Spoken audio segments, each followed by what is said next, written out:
Well, I bring you another edition of TV LYB. This is live once again from North Carolina. As usual, we try to bring you the exclusives of interviews. We try to talk to the people who would want to change your life, the people who will give you the stories that would motivate, inspire, and encourage you going forward.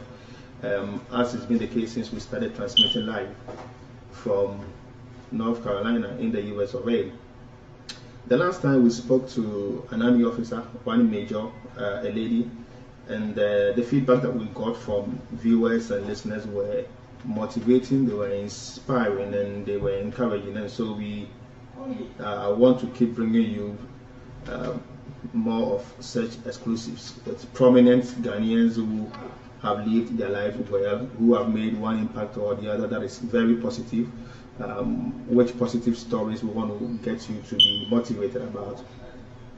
And so today we have another gentleman also. Well, unfortunately for our viewers and our listeners on TV LYB, Radio LYB, both on YouTube and on Facebook, we are located here in North Carolina, where we're closer to the Army base, and so a good number of our interviewees happen to be in the forces, in the U.S. Army, and of course we think that we can pride ourselves with the achievements they have recorded and the impact they have made, on our lives, and therefore we think that you can learn from them.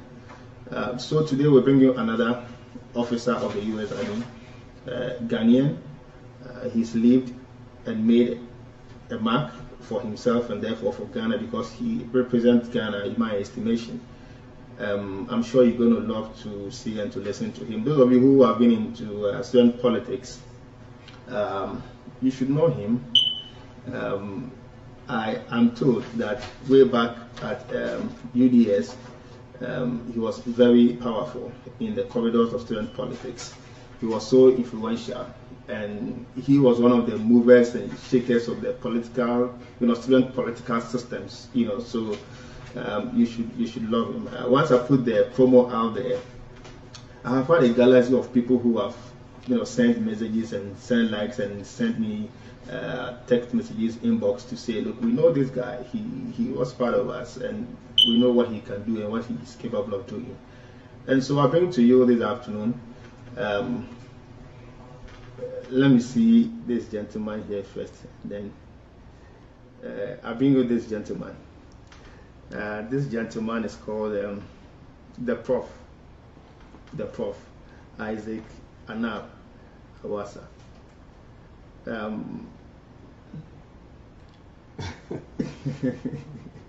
Greetings. Thank you. I think I'll take the opportunity to say good evening to your listeners and everybody that's watching us on live. It's a privilege and honor to be sitting right here with you. We grew up listening to you late sports, and having one-on-one with you today, I think is an honor, and I'm happy to be here. Thank you. My producers tell me I need to put it together, both P and English, so we're just going to try and put the two together. Sure. Yeah, I have a new bro. I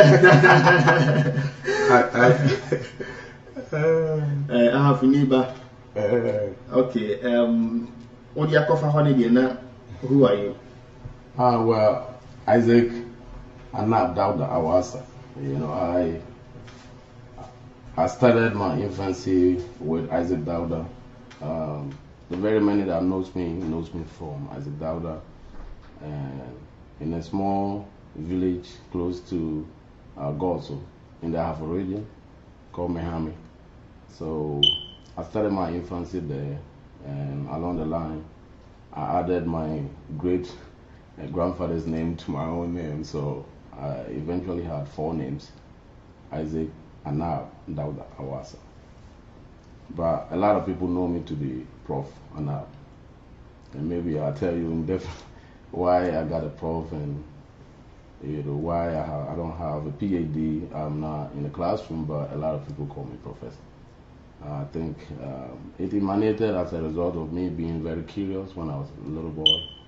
And from our society, when you're a child and you start asking questions you're not supposed to, then your teachers and your friends tag you with certain names. So I guess I happened to get a prof, and it has been part of my life and part of me ever since. I want to believe that the prof tag, so to speak, has had one appreciable impact or the other on your life going forward. How do you react? Sure. I would say the prof has had a very a positive impact on my life. Growing up, there was not a lot of people that we can look up to.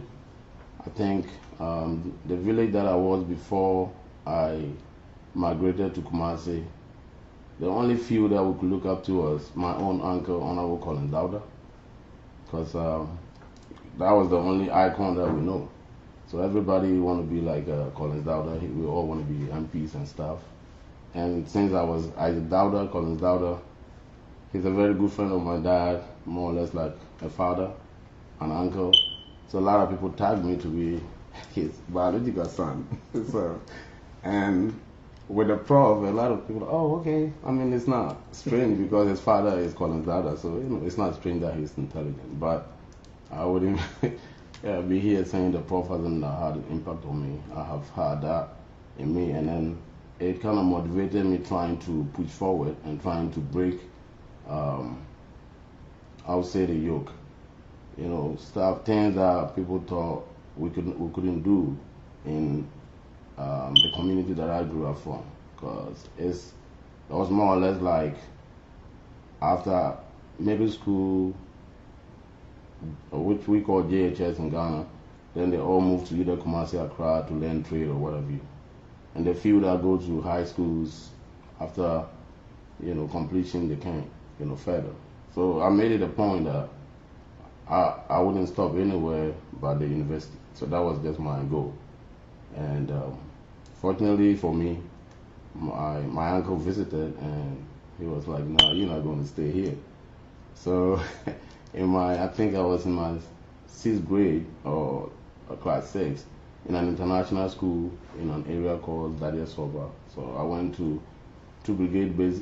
Well, 2 Brigade was where I actually graduated JHS. But prior to that, I was in TEC, Taneja Educational Complex. Where is that too? Taneja Educational Complex? Taneja Educational Complex. It was an international school. I think it's no longer there. I'm not sure. I haven't been there in a while. It was established around Dadia Soba. It's one where is Dadia Soba? In the Bono Hafo region? Yes, in the Hafo region now. Now in the Hafo region? Yes, in the Hafo region. It's very close to where Honorable Collins are, and that's our constituency. That's our Chief South. Yeah, so it's one of the, I would say, big towns there, after Goso and some few other towns. So that was where I was, and then I left from TEC and I went to 2 Brigade Basic JSF, which was in Kumasi, close to Pampekant. Okay, so tell us, siblings, parents, we just want to get to know you. I was blessed with amazing parents. My mom and dad were so amazing. They didn't have much, but they would do everything to make sure that we get what we want, especially with my mom. She's not had a formal education, but her first and everything about her is education. And I would say I used to have 5 siblings, but then I lost my elder brother. So now we are 5. I'm the elder one now. I'm technically the second born, but when he passed away, I became the first born. And I have a brother and 3 other sisters. Yes. You touched a little bit about your educational background in terms of where you schooled growing up. You stopped at, you know where I'm going. Yes. So take the same. Well, so I went to 2 Brigade Basic, and after 2 Brigade Basic, I had a chance to go to different high schools, and my uncle then, who was a police officer now here in America with us, Chief Inspector Charles, had a daughters who also wanted to go to high school at the time, and it was difficult to get admission. So they were trying to get her admission, and I followed her to a senior high school closer to my constituency again, at Chidensia, where Honorable Kandapa attended. The likes of Honorable Kandapa, Honorable Francis, Mano Adabo. That's where they all schooled. So we went there trying to get admission for my sister. And then the headmaster called me up there. He was like, "Oh, this is one of my sons." And it's like, "Oh, so what is he doing here?" It's like, "Oh, he got admission in Kumasi, but he's only here to help the sister." So the headmaster was like, "No, they can both be here. What course is he going to do out there?" And my uncle stroke dad was like, "Oh, he's going to do science." It's like, even if you want to do anything here, whatever program he wants, he could do it. Just let him come, so both of them can have an opportunity to study together. And since I was from the constituency, I loved it. And then, long story short, I gained admission without even them taking my, basic certificate results. So yeah, I went to Atrincia Senior High. I was a school prefect there as well, and from there, I graduated. I went to Liberia for a while, came back and started university with UDS. And I think the more reason why I even came from Liberia was my father fell sick, and I came down being the first son and being, a northerner. They don't actually joke with their first son, so he asked me to come down. I came, and unfortunately, I lost my dad. So then my only option was to go to school, because we have no cocoa farm. Even though we lived in Ahafo, we basically didn't own a bigger cocoa farm like most other kids that I grew up with. So when my dad passed, it was just me and my mom and my siblings, and I had to concentrate and do everything that I can to make sure that I succeed and take care of my other siblings. Okay, so tell us, what took you to Liberia? It was just a struggle for survival, I would say. From where we are, I've always been an independent person. Post the Liberian War? That was a post, yes. I was there during the first time, what's his name? The president now, George Weah, when he contested earlier, the first time with Johnson Sirleaf and lost, I was there. Oh, okay. And when I think the time it was the former president Kufuor came down there to have the inauguration ceremony for Johnson Sirleaf. Yeah, I was there too. Yeah, I was there for about a year, and just to survive, I worked for some companies that dealt with Chinese products, where we do one-on-one marketing. We go to houses and convince people to buy things that they don't really need. So yeah, that was what took me to Liberia, and I'd say it was fulfilling. I enjoyed my time there, and I ended up having my first fruit from Liberia. So you're lucky. Yes. Yes. So Liberia, after all, was fruitful. Yes, I would say it was fruitful. Everything that happened in life is for a reason. I think my life has always been what God has planned for me. So I don't see anything that happened in my life as a mistake. I see it as, that's the purpose of God for my life. That is maybe the direction that God wants me to go. And I stayed home a year after high school, but when I started, I think everything that I was looking for kind of fell in place, which was awesome. So tell us about where your interest, your impact, your influence, and if you like, your achievements came from in terms of student politics. So student politics, I'll say it started way back in my elementary level. Like I said, we're all looking up to Bonnet. They used to come to my father's house because we live a little outskirts. So my father's house used to be where all the gurus come and have their meetings. So even as a little boy, I see them having the meetings and stuff. So I started developing interest. I would organize my friends and I start talking to them. I used to have debates in my village where, you know, the adults will come and watch just because I'm speaking English. Wow. And then people will be like, oh wow, whose son is this? People used to bring their letters to my dad and to the house so I can read. And they will have you read the letters for them? Yes, have me read it. I have had the opportunity where you'll be in class 1 or 2 and they'll take you to like class 5 to go and help, correct some of your seniors, and it was how it all started. And when I went to high school, that is where the main politics started.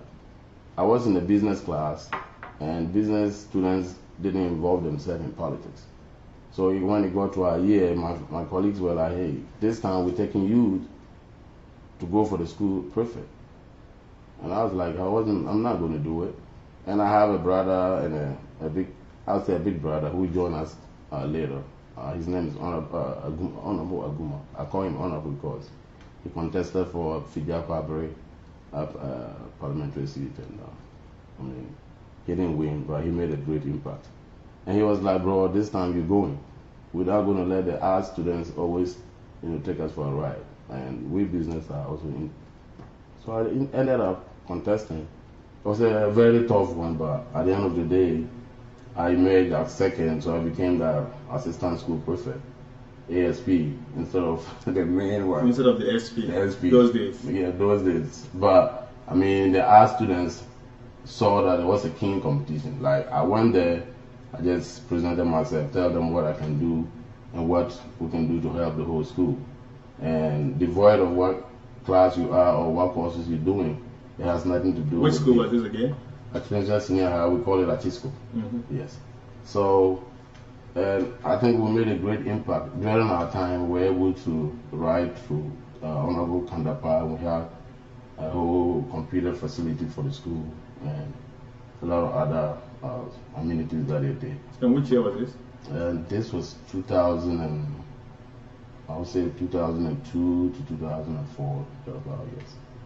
And so I went to university. How I went into mainstream politics. That's where I think my interest is. This is how it ever happened. So I've had a lot of controversies in that regard. So when I went to the university, first year, I think it was first semester, we were preparing for our exam when I had a call that my father had This was UDS? UDS. In WA, right? Yeah, WA campus. Okay. My father had passed on.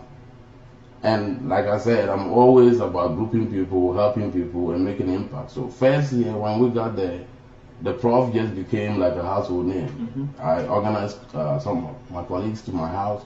We do classes, we share ideas and stuff. So we were actually preparing for economics. And I was there one leading when I had a call. I went into my room, came back. I tried to finish the session, but my colleagues realized there was something wrong because I just couldn't flow. Nothing was coming. And they were like, what's going on, Prof? And I'm like, it's all good. But no, it's not good. Is everything good at home? So I broke the news to them and they consoled me. But all through it, I was able to still write the exam and pass. Then here comes one of my friends that I was in the same high school with, who was my mate, but he had gone to the university earlier before I got there. So when I was in first year, he was in second year. And he was involved in student politics. So what he did was speak to one of his friends, and I think his name then was Bansa, a very good friend of mine now. He's in America too. They needed a PRO for their campaign, first year. So they approached me in my house, saying that, hey, this guy said you were their SP, and he said a lot about you, how you communicate and how you pull crowd and your demeanor, your respect, all that stuff. So we want you to be part of our campaign.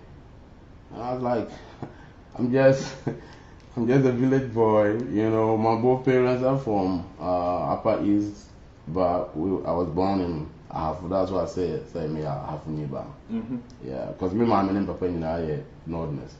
Papa free. They're all from the Busa South district.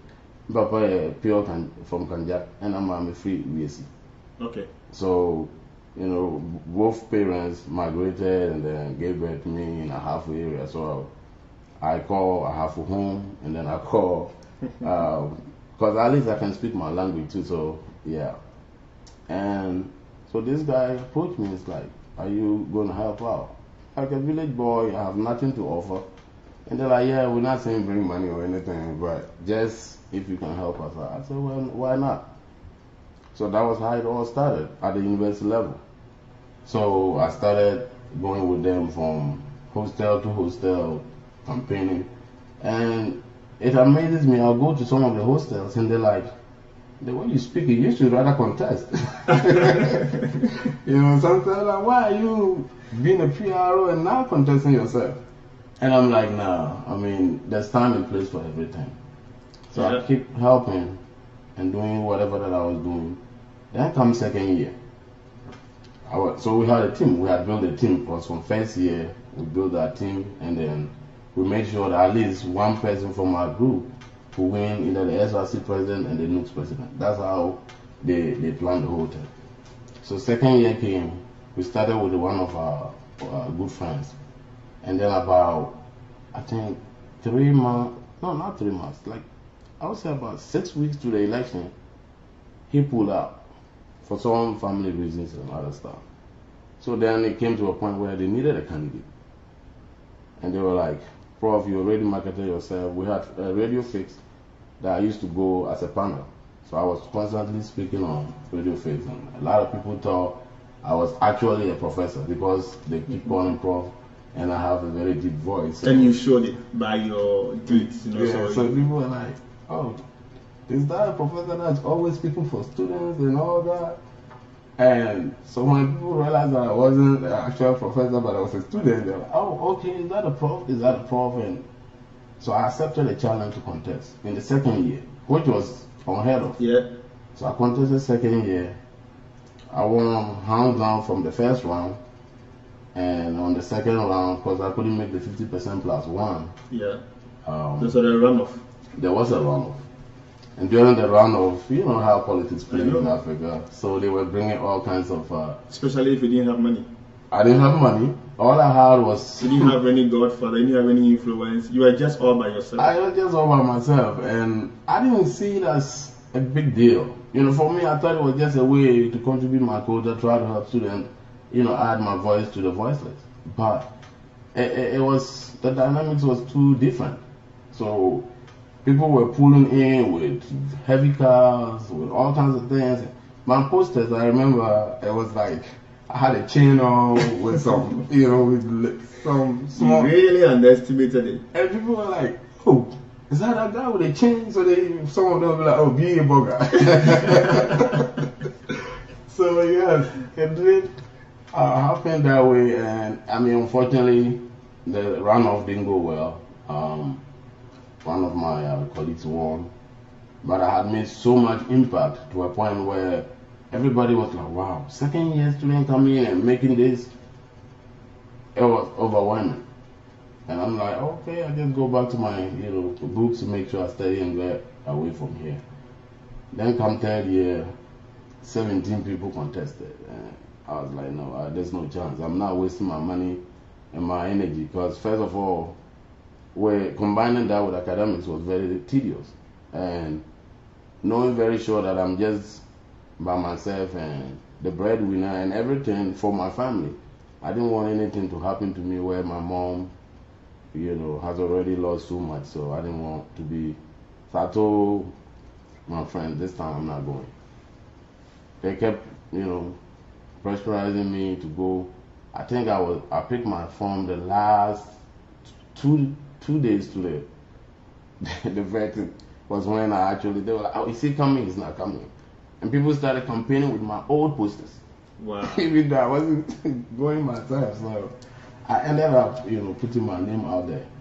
And out of the 17 people, I still came out, I think second in the first round. Whoa.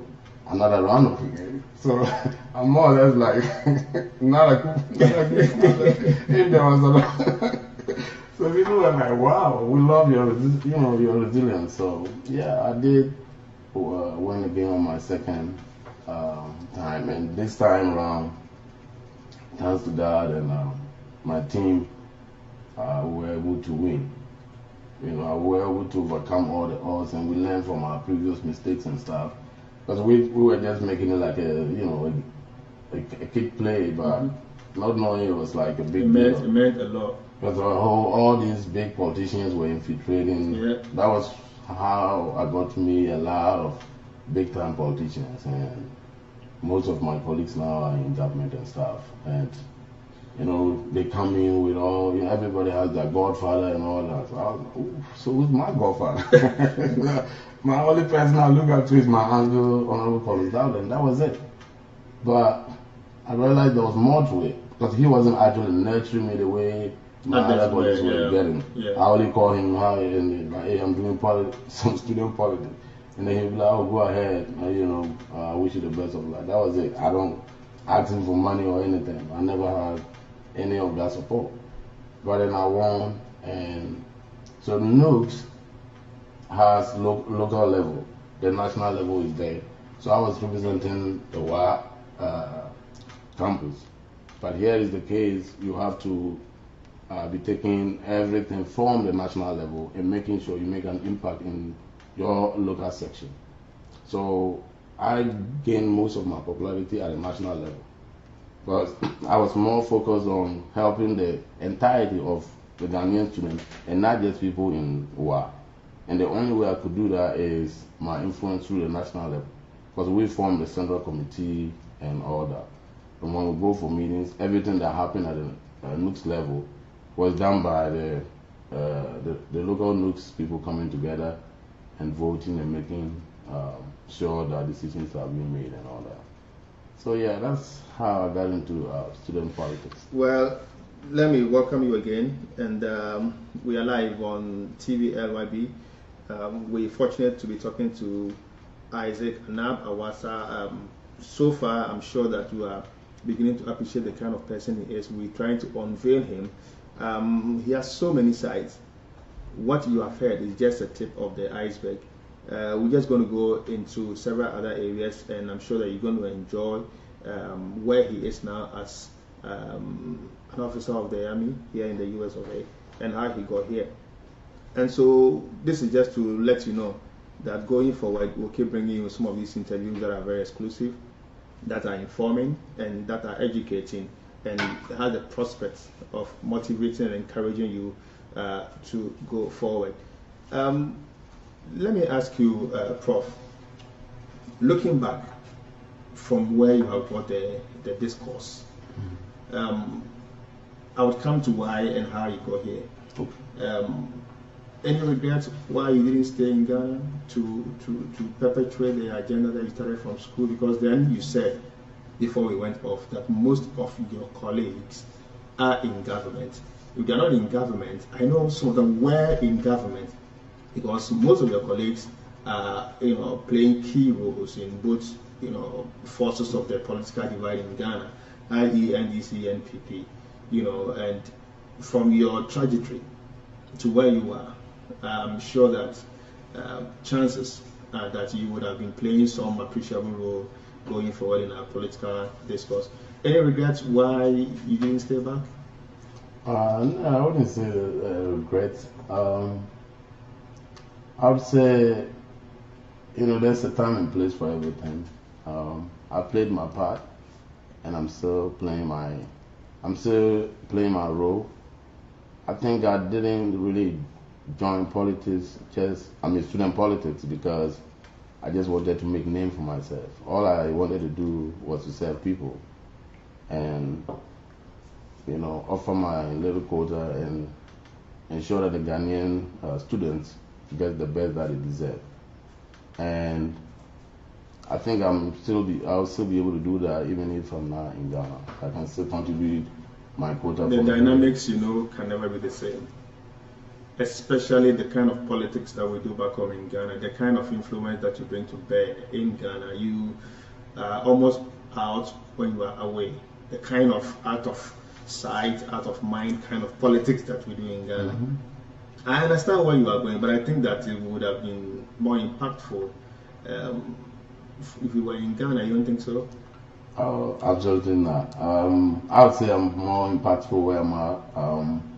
My impact not only does it stem from being on the face of the media or be on the face of mainstream politicking, but my impact stems from how people that know where I started from, people that know the struggle, people that were in my shoes, people that are from areas that I was from, that were not privileged, to all the big names and all the opportunities that other kids in cities and other stuff have. So when people that know me see me, it gives them some sort of hope that we can do it too. If he is able to do it, then we can. So I did my part, I contributed that, and I'm here and I'm still doing exactly what I do, and I do better. How keenly or otherwise are you identified or associated with goings on back home in Ghana? I'll say I'm very connected. Still stay with my friends. During our time student politics, we had a cabal of very influential friends, and like you said, some are in various areas of the political divide. They went into mainstream politics. From time to time, we share ideas, we just talk, and then bring back memories. Let me digress a little bit. Just when you woke up, all of us woke up on Friday, I think, to hear that Ghana was back to IMF. I'm not asking that you delve into politics because of the key position that you are in now, but you wake up on a Friday morning and you see a statement issued by the minister, Ghana's minister in charge of information, that says that the president has authorized the finance minister to go back to IMF. This is the government that said, look, nothing good is going to come from IMF, and all of the, if you like, noise. And then you wake up, and since then till today, social media is gone agog. It's been awashed with chastisement, castigating, people are mocking and teasing, and the NDC is leveraging where the MPP seems to have slept, and it looks like the towel is going to get thrown in ahead of 2024, and all of that. I mean, generally, what was the feeling like waking up to that kind of story? For Africa, as a Ghanaian, not as a, just as a Ghanaian. As a Ghanaian, I wasn't surprised. It's always been like that, among the two main political divide. Some people say it's easier said than done. They speak on one thing, and then when they get into the mainstream, then they face the main reality, and then the dynamic change. And I think if you want to be fair and honest to the Ghanaian citizenry, just sometimes it's okay to let them understand that things aren't the way we think it is. And when you are out there and you face it the way it is, you try to let them understand the main truth. And I just feel like it wouldn't be the first time, and it's not going to be the last time. We would have them come and go, and always there will be stuff like that. It's just unfortunate, and I'm not trying to delve into politics. I think I haven't been into mainstream or anything for the longest time. I just monitor them, and I think the citizenry, all I'll say, deserve better. So, Prof, I would come back to where we are leaving off in terms of your story from Ghana, because that's how we're going to wrap up. Yes. But this is very core and key for me, pragmatic in your life. How did it happen that you found yourself in the US? That's a big question.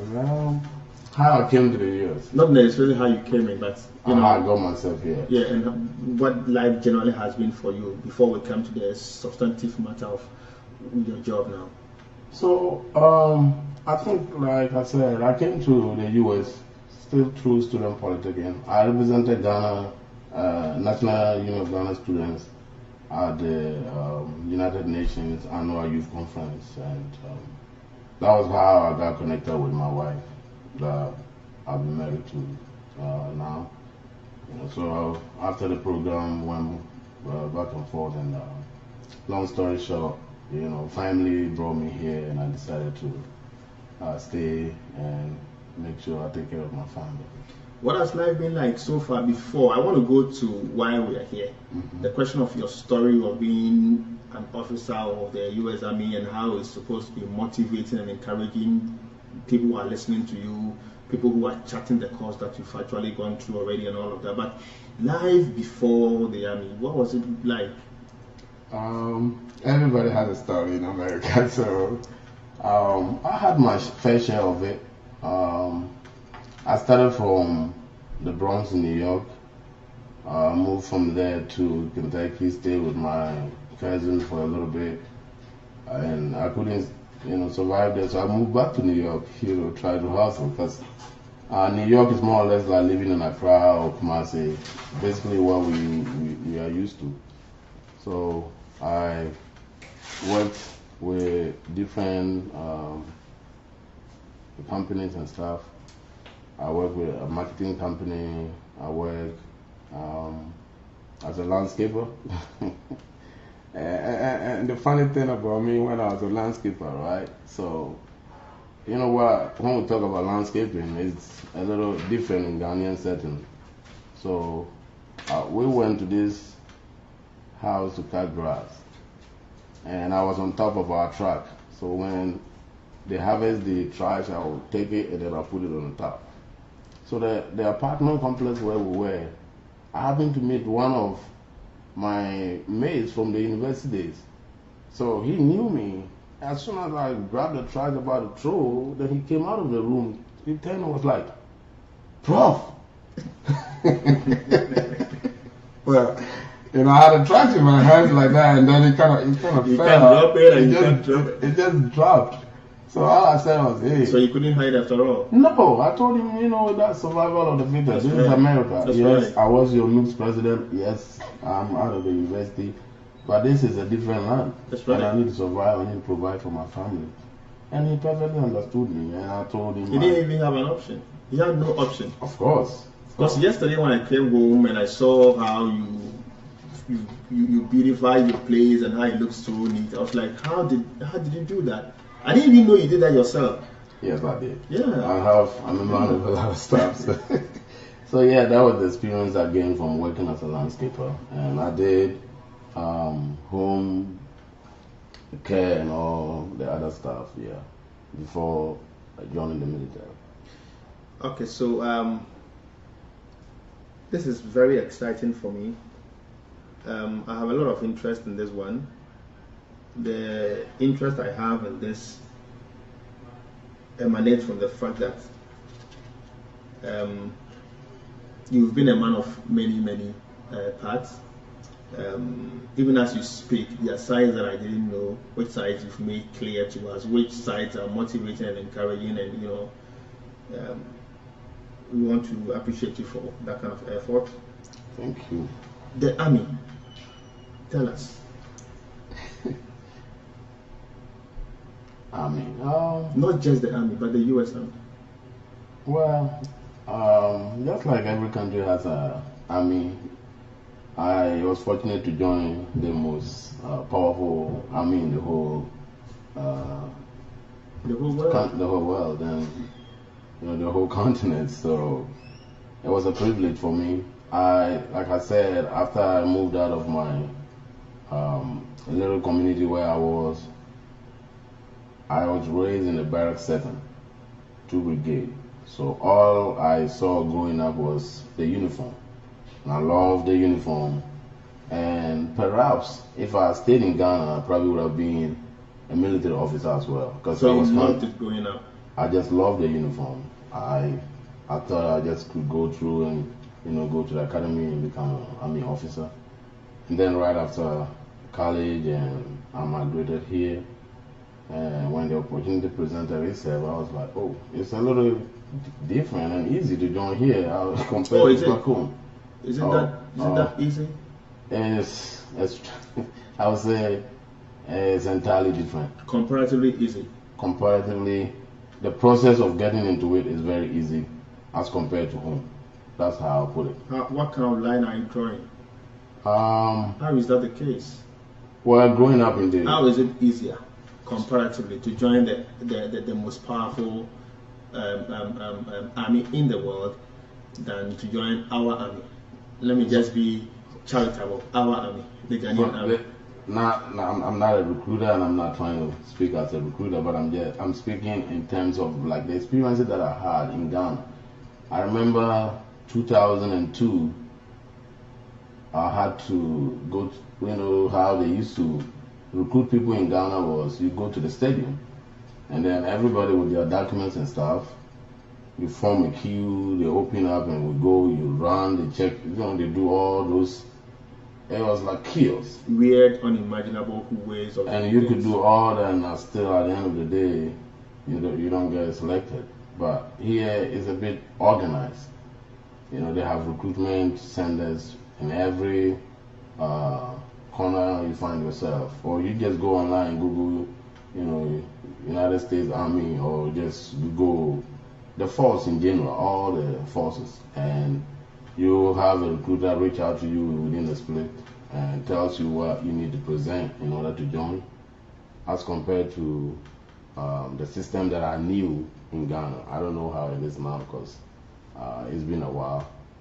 But comparatively, yes, it is more easier to join here. But don't get me wrong, I didn't say it's easier in terms of training. I'm saying it's easy in terms of the processes of joining, yes. What it means is that if I want to infer, the training it's tough or tougher compared to that of Ghana, you think? It's different. It depends on how you see it and the perspective that you are looking at it from. How long have you been in the army? Going on my 8th year now. Wow, congratulations. And how long do you have to go? Well, thank you. I mean, I love the army. It served the purpose. I love serving people and serving my country. I think the country that gave me a lot of opportunities for my kids and for my family, giving back to them is fair, if I put it that way. I would go as long as I could, and as long as my body could move me, and as long as the army decided to keep me, keep pushing. I think I have 13 more, or say 12 more years if I want to continue retire as military officer. Because 20 you can retire, so still have a long way to go if I want. We'll see how it plays out. Of course. Speak to this picture. Oh, that's a ASU's. That's a Army service uniform. This one, I was asked to be a master of ceremony for one of my seniors that was retiring, and this was the outfit that they expected me to wear. I think the white one there is that's the German shooting snare. I got that from Germany. Which one is that? That white. Not a lot of people have that. You only get it if you happen to be stationed in Germany, and you are able to qualify with the German weapons. Okay. Yeah. Okay, so let me see another picture that I wanted to speak to. It's similar. I don't know if it's the same picture. Is it the same picture? The same event? No, not the same event. This one too, I think I was going for a board or something. So, on what occasions do you put on this uniform in the army? So this is like for ceremonies, for retirement, for boards. When I say board, if you're enlisted, in order to get promoted, you have to meet where a panel where they ask you questions based on the military, your knowledge in general, your confidence level, and all that, to see if you are fit to be in the next level of leadership. So in that scenario, you wear this one as well, and maybe others wear it for weddings and stuff, since it's okay. So if you were in the army before you got married, you could wear this. Absolutely, yes. Oh, yes. You could wear this too for your wedding. Okay, so let me let you speak to another picture. Since we are talking about the army, these are very beautiful pictures. I think you feel proud in these uniforms, right? Well, like I said earlier, I love the uniforms. Yes, I love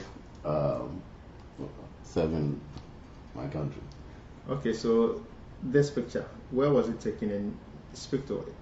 Oh, this was a training that we had. I think every 6 months or a year, annually, you have to qualify with the weapon. So we had gone to the range, and this was prior to us, having everybody come in and qualify with their identified weapons. So where was this? This is Fort Bragg here. Oh. It's one of the ranges that we have here. Okay. I'm bringing you another picture. This one. Where are you in this picture? I think I'll be the third one from the lady in black, the Navy folk. Okay, so you are in the middle, kind of. Yes. Standing right behind the one who is squatting before the. Yes, the one in between the two females. Okay, so tell us about this. So this is Germany, like that white thing I was telling you about, the shooting snare. So, I'm trying to bring you. I think I've been speaking English the whole time. It's okay. I'm say, me half on me kuma say ya kakra. I say you call Germany in order to get a win an American. I was also qualify with a pistol and something equivalent to the friend M4 and M16. And I wear a German for no etuni. Now, Omuchre is there, Omutu no say is it here. Tina, and yet I'm in Kwan. Yeah, I'm saying, Omogina Munisi and Omo Navy for. And I can say, no, so yeah. Almost a black top, no? Black top, no. Omo Navy, and 5'9" counts, and I'm Air Force Forces baby. It was like a big occasion, Omo once every quarter now. They have that liaison with the military base there. From time to time, when we invite it, you go from the corner, you train with them, then we try to qualify with their weapons. So now we are then copy Germany. Oh, American is so you need the way and copy Germany. Oh, sir, yeah, you want to be your baby. I mean, PCS call PCS, no idea. What kind of for what? So a permanent change of station and a permanent change of duty station. It's me graduated from training here. Maybe about Fort Bragg first, and after Fort Bragg, maybe I could be I'm say in fear me, and I'm fear me, and so I was say who call before. It me the do semi free Fort Bragg, and now I was here in the Germany, and I'm called go do them fear me. And they say, yes, I had made Baba before. And I thought I made people brag at me. And said, me brag at it. Me a champion. Okay, so that's that for those pictures. My main head, if I have another picture of the army, otherwise, maybe Baba here, here, I will see a phone, and here. Here in so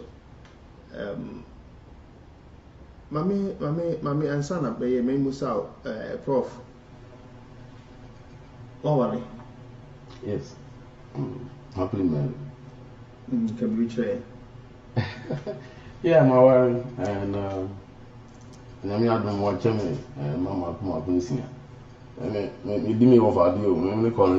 Yes.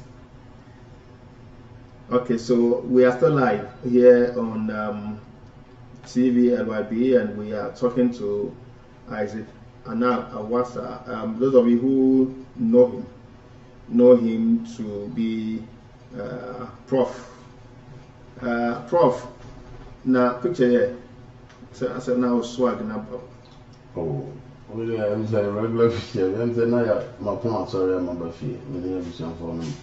I'm saying me bano. Me PhD in Ichawe. Kura na mani ni so. I'm saying me dey din komo na me. Oga say before I can say na me dey me start towards me be say ya pa. Na o chance. O ye na what's that me right. Na yes we here. Oh, so I come on the old me no be I can't put your picture. Oh. And your neighbors in the video and go down try. So what? That's so mo. I'm Emma. Me feel one because my year. And then when I'm for answer, I'm about to get a no way here. You know the situation back home is not easy. So okay, mommy hear what you saying so.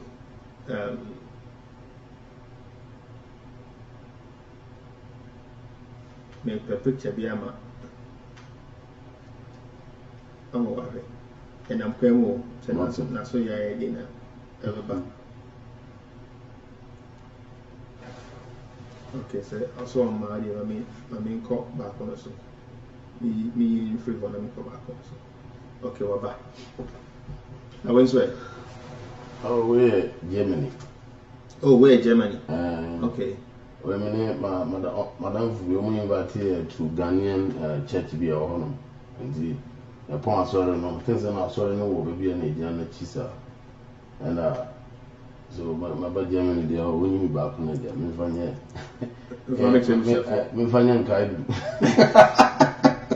I was here some, but then I can't. This is my baby. Okay, so we are still trying to unveil Isaac Anab Awasa, the Prof. More this student politics that she Ghana no. So I can't be brave. Na enche young comedy no.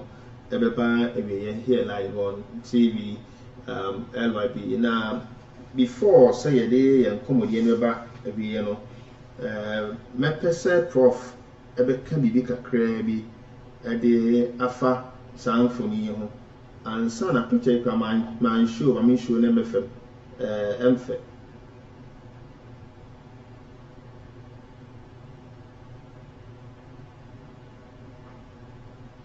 ko pictures na emse amon person baba o for the baba oh oh yeah, me currently me colleagues are in more office no. They call training. I think that prior to say you call for that range way no. And you try pictures. Can what some entire na shisha no. E biara na ya na me I say who be say. And now they are normal. Oh, normal. That said over time at the office. Doctor call you wanna say was sharing gown say you must have yeah. That's it. There's a picture that I will show, but can be big a crack. Ye didn't common well, no kind back room, Hano, and I was certain I want to share and all of that, and all of that. Main can't quite fast, so we share, but can be being young who you cry. Oh, I would say I've been blessed to be married to a very virtuous and industrious woman. My wife is my motivator. She's my everything. She is a go-to person. Like whatever she puts her mind to it, she gets it. And I think I am where I am because of her. Not only is she supportive, but she's very intelligent, and she pushes me to do better. I'd say like I'm that type of person that when I put my mind to anything, I'll make sure I accomplish it. But sometimes I have this like a that's guy way, you know, I can take care of it tomorrow, but my wife is like take care of it now, and tomorrow will take care of itself. So that's the type of woman that I have. She's constantly seeking for different adventures. She's very industrious. I mean, if I want to go into my wife, I'll describe and keep going and going and going. Okay, so tell us about this picture. Oh, okay. You were actually speaking to the picture. Okay. Now you can see it. Honestly, yeah, that's my beautiful wife. Though, as you can see, I was holding her, and the one next to her is my lovely mom, my everything. She is my prayer warrior, and the Rastyle one is my first fruit, favor. And this is my little daughter.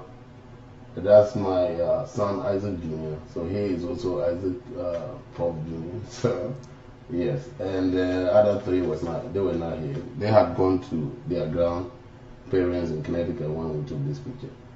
Wow. Yes. Very beautiful picture. Thank you. Prof, we are just going to wrap up. By wrapping up, I'm taking you back to where we started from. What are your links like back home? I'll say it's pretty solid. I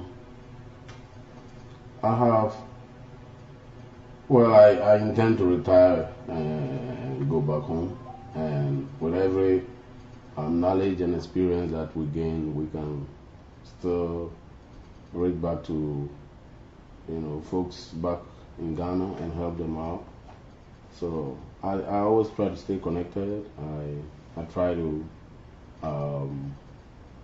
you know, take some, you know, key interest in what they're doing, how things are going and all that, because I still have family there.